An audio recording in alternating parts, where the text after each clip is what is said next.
Hello everybody, this is Namtox from NTFGaming.com with another episode of Factual Opinions, the only place to get the correct opinion on the state of video games. And today we're going to be taking a look at Tom Clancy's Ghost Recon Wildlands, the latest in the Ghost Recon franchise by developer Ubisoft, the developer publisher I should say. And this one tries to take a different approach, kind of going away from the more tactical, slow-paced Ghost Recons and even the more linear, action-based Ghost Recon Advanced Warfighter from the 360. They bring back Ghost Recon and they do what they do best, and that's put it in a big, gigantic open world with a lot of icons in the map and collectibles to go do. And like their latest games, you can usually do it with a friend. In fact, I would only really recommend Ghost Recon if you're playing with friends. Now, that's not to say the game is terrible. That's not to say that it's, poorly made. The world is absolutely massive. It actually feels like they went out and created a mini version of Bolivia to run around in. But it just, out of all their titles, just feels so drab after you do the first area. The first area you're going through the co-op, you're doing the missions, you're collecting all the supplies, and then you get to your second area, and you have that slow realization that you're going to have to do the exact same stuff over and over and over and over again. And that really kills any kind of momentum the game has. The skill tree, they have a skill tree, they have their leveling up like they do in all their games, but it's very limited. It's like, now you can have C4, now you can have 3 bricks of C4, now you can have 5 bricks of C4.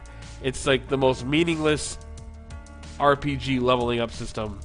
They have the whole gunsmith thing, they have guns you can unlock, but that's also another collectible you have to run around in the world in. It just doesn't have enough in any direction to be something special. There's not enough over-the-top action like a Mercenaries, and there's no tongue-in-cheek kind of knowing what the game is like a Just Cause, and there's also not enough crazy shit happening at once like a Crackdown. So you're kind of left with this pretty straightforward military shooter, which it's fine if you have a friend you want to play online with and you don't mind just hopping in and getting your M16 out and shooting some narco terrorists in the face. Then you go right ahead. The game is perfect for that. It's like the video game equivalent of comfort food. You can sit back, put the controller on, turn your brain off, have a good time. If you're playing with friends, when you're playing alone, the game is nowhere near as interesting.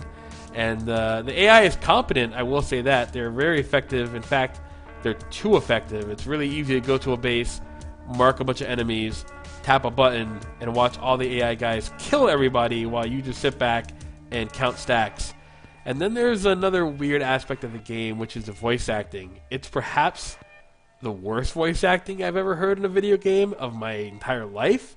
But at the same time, the voice acting is so bad that it's been the only source of humor and laughter that I've had the entire time playing the game. So if they didn't have the ridiculous voice acting, I'm not sure if there's any personality this game would have at all. In fact, the only personality you see are from the terrorists you're killing and the cartel members. And in some ways, I kind of want to join them instead of working for the ghosts, because they all seem like douchebags of the highest order who I cannot stand to play as. But that was my factual opinion of Ghost Recon Wildlands. I give it a 3 out of 5. The game's not broken. It runs well. I'm playing it on PC. The co-op is actually handled perfectly. It's really easy to hop in there, join your friends, have a good time. That part all works fine. The game is technically sound. It's just not technically fun unless you're playing with somebody. But a lot of people, that's a hard thing to require of somebody, the need to play with somebody to have a good time. So I'll give it a 3 out of 5. If you're playing alone, the score would probably be lower. I probably wouldn't play the game at all if I was playing alone. But I think a 3 out of 5 is perfect. It's right there in the middle. Average, but not terrible. If that's what you're looking for, you're going to get it, and you're going to have a good time. So that's my factual opinion. Please like the video, comment down below, let me know what you guys think, and I'll see all of you guys next time for another Factual Opinions.